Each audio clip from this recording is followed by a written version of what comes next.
नमस्कार दोस्तों। आज की सच्ची घटना जो मैं आपको सुनाने जा रहा हूँ ये दौसा की है। दौसा में एक जगह लगती है लालसोट। लालसोट में रहने वाला एक मामा अपने भांजे का कत्ल कर देता है। भांजे का कत्ल वह अपने साले और साले के कुछ दोस्तों के साथ मिलकर करता है। पुलिस मामा को गिरफ्तार करके लॉकअप में डाल देती है। लॉकअप में कुछ दिन रहने के बाद आरोपी मामा सुसाइड कर लेता है। उसका साला जो इस हत्या में शामिल था वह भी फरार चल रहा था, लेकिन एक दिन खबर मिलती है कि उसने भी जयपुर में ट्रेन के आगे कूदकर अपनी जान दे दी। सारी वारदात का कारण अवैध संबंध थे। कुछ दिनों पहले, तकरीबन एक हफ्ता पहले की बात है, ये खबर सारे हिंदुस्तान में सर्कुलेट हो रही थी कि एक आदमी ने अपने भांजे को अपनी पत्नी के साथ अवैध संबंध होने के शक में मौत के घाट उतार दिया। ये सारी घटना तब संज्ञान में आती है जब आज से तकरीबन 8 दिन पहले एक लड़के की जंगल में निर्वस्त्र लाश मिलती है। उसके शरीर पर कोई कपड़ा नहीं था और उसको बुरी तरह से पीटा गया था। उसके शरीर पर जगह जगह चोट के निशान थे और उसको इतनी बेदर्दी से मारा गया था जिससे कि उसकी मौके पर ही मौत हो गई थी।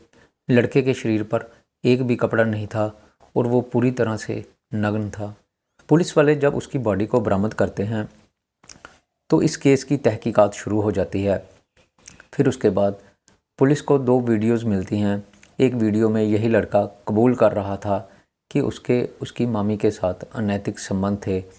दूसरी वीडियो जो सामने आती है उसमें इस लड़के का मामा उसकी बुरी तरह से पिटाई कर रहा था और उसको तब तक पीटता रहता है जब तक कि वो जान से नहीं मर जाता।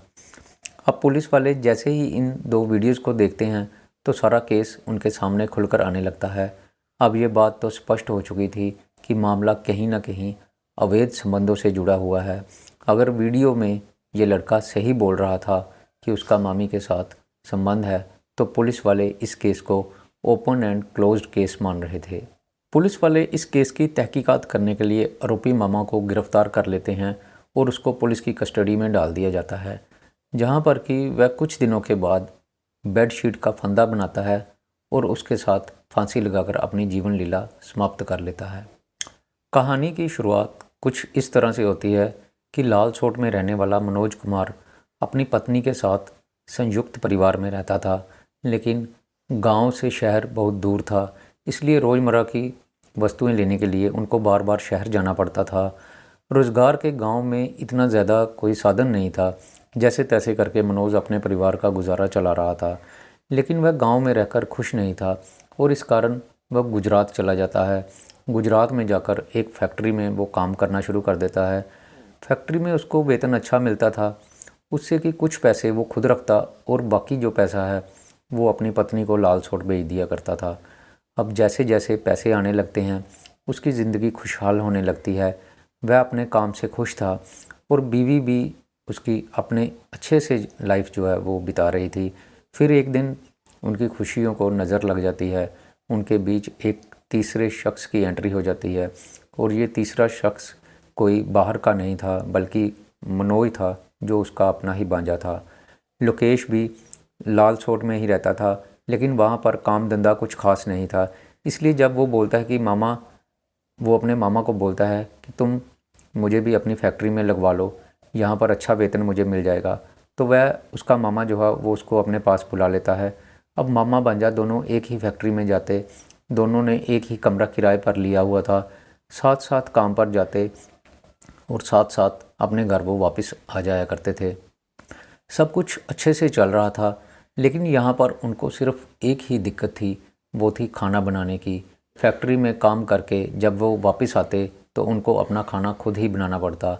एक दिन लोकेश ने बोला, मामा जी आप मामी को भी यहाँ पर ही बुला लीजिए, तो घर का खाना अच्छे से हमें मिल जाया करेगा। वह लोग अक्सर बाहर का ही खाना खाते थे और फिर अगर उनको घर का खाना भी खाने का कभी दिल करता तो बड़ी मेहनत करके उनको घर में खाना बनाना पड़ता। मामा को लोकेश की ये बात जच जाती है और तकरीबन 2 साल पहले अपनी बीवी को गुजरात में बुला लेता है। यहाँ पर उसकी बीवी और उसके भांजे के बीच नज़दीकियाँ बढ़ जाती है। दोनों बैठकर अक्सर बातें किया करते थे। मनोज कई बार काम पर चला जाता तो लोकेश कई बार तबीयत ख़राब होने का बहाना लगाकर घर में ही बैठा रहता। इस तरह एक दिन लोकेश ने अपनी मामी को नहाते हुए देखा और उसकी कुछ आपत्तिजनक वीडियो बना ली और फिर वो अपनी मामी को वही वीडियो दिखाकर उसको ब्लैकमेल करने लगा। लोकेश ने अपनी मामी को बोला कि मेरे साथ शारीरिक संबंध बनाओ, नहीं तो ये सारी वीडियोस जो है वो बाहर लोगों को दिखा दूंगा।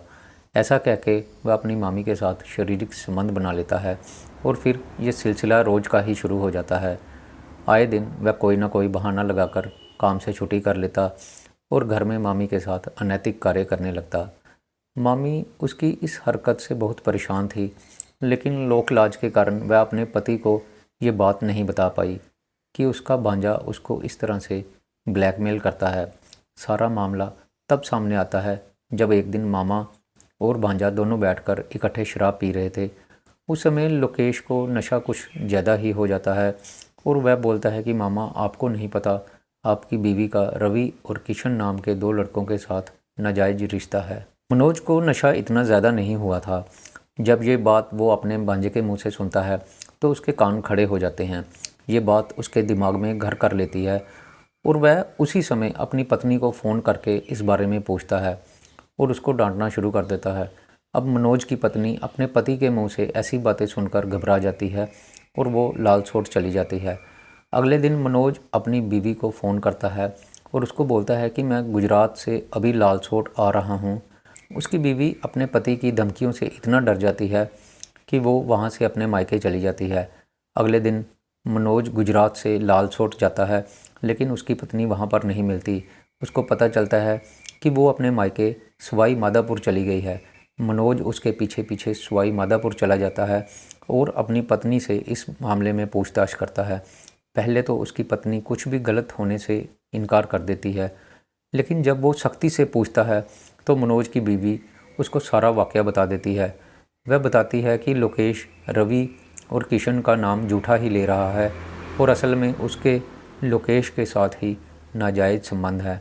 वह भी इसलिए कि लोकेश उसकी आपत्तिजनक वीडियो बनाकर उसको ब्लैकमेल कर रहा था। लोकलाज के डर से वह सारी बात अपने पति को बोलती है कि मैं आपको बता नहीं पाई। अब बीवी के मुंह से ये सारी बात सुनकर मनोज का गुस्सा 7वें आसमान पर पहुंच जाता है और वह अपने भांजे से बदला लेने के लिए सोचने लगता है। वह अपने साले को भी बुलाता है और उसके साथ सारी बात करता है। उसको बताता है कि किस तरह उसकी बहन को लोकेश ब्लैकमेल कर रहा है। मनोज और उसका साला धर्मिंदर अब दोनों गुस्से से जल रहे थे और वह लोकेश को किसी भी कीमत पर ज़िंदा नहीं छोड़ना चाहते थे। धर्मिंदर बोलता है कि जीजा जी, मनोज ने अगर गलत किया है तो उसके किए कि उसको सज़ा भुगतनी ही पड़ेगी। लोकेश के मर्डर का वो लोग प्लान बनाते हैं, लेकिन मनोज बोलता है कि मैं ये सारी बात एक बार लोकेश के मुंह से सुनना चाहता हूँ। मनोज अपनी बीवी को लोकेश को फ़ोन करने के लिए बोलता है और उसको बोलता है कि तुम सारा सच उसके मुंह से उगलवाओ। अगर ये बात सही साबित होती है तो हम लोकेश को छोड़ेंगे नहीं, और अगर ये बात झूठी हुई तो हम तुम्हें नहीं छोड़ेंगे।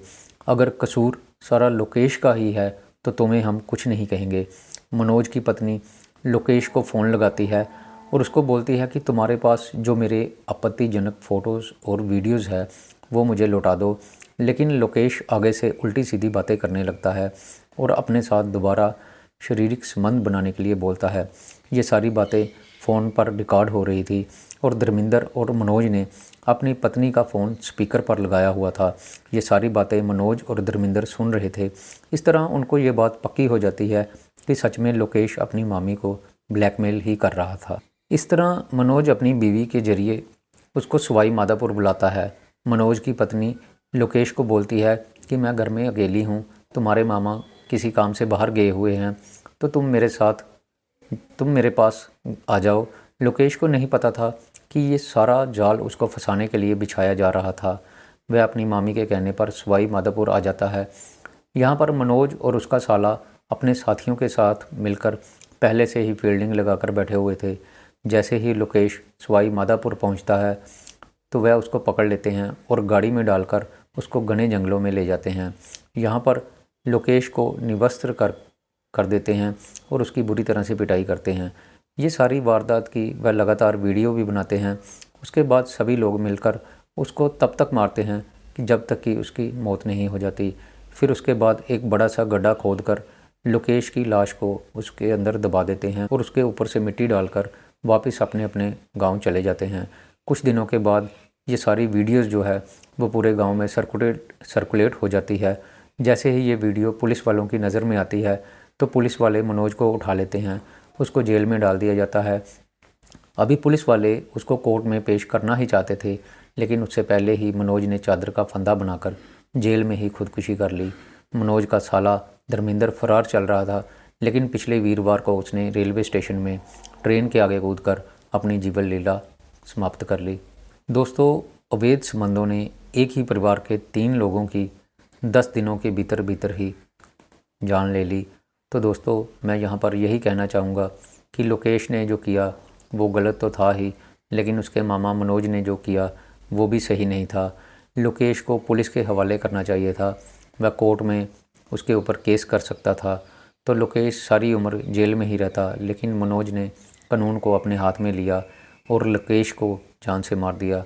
उसके बाद उसने अपने आप को भी ख़त्म कर लिया, उसके साले धर्मेंद्र ने भी अपने आप को ख़त्म कर लिया।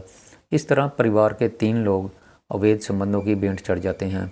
दोस्तों, मैं यही कहना चाहूँगा कि हम लोग जिस समाज में रहते हैं हमें उस समाज के नियमों का पालन करना चाहिए। हम सबका एक दायरा होता है, हमें कभी भी उस दायरे से बाहर नहीं निकलना चाहिए। अगर कोई ऐसा करने की कोशिश करता है तो वो अपना नुकसान तो करवाता ही है, साथ में अपने परिवार वालों का भी नुकसान करवा बैठता है। लोकेश के मामा ने उसको अपना बच्चा समझकर अपने साथ रखा, लेकिन लोकेश ने जो किया वो बहुत ही घिनौना और नीच काम था। मामी माँ के समान होती है, उसने रिश्ते की कोई अहमियत नहीं जानी, कोई कदर नहीं की और उसके साथ अनैतिक संबंध बनाए। लेकिन मनोज भी सरासर गलत था, उसको कानून के पास जाना चाहिए था, पुलिस स्टेशन जाना चाहिए था, उसको कानून की मदद लेनी चाहिए थी। लोकेश को सज़ा दिलवाई जा सकती थी और उसकी अपनी फैमिली जो है वो बर्बाद होने से बच सकती थी। दोस्तों, कभी भी कानून को अपने हाथ में नहीं लेना चाहिए, चाहे नौबत कितनी भी बुरी क्यों ना आ जाए। हमें अपने देश के कानून पर हम सबको भरोसा रखना चाहिए और ज़रूरत पड़ने पर कानून की मदद लेनी चाहिए। कभी भी कानून को अपने हाथ में नहीं लेना चाहिए। दोस्तों, मेरी आज की ये कहानी यहीं पर ख़त्म होती है। मैं फिर आऊँगा आपके लिए एक नई कहानी लेकर। तब तक के लिए नमस्कार।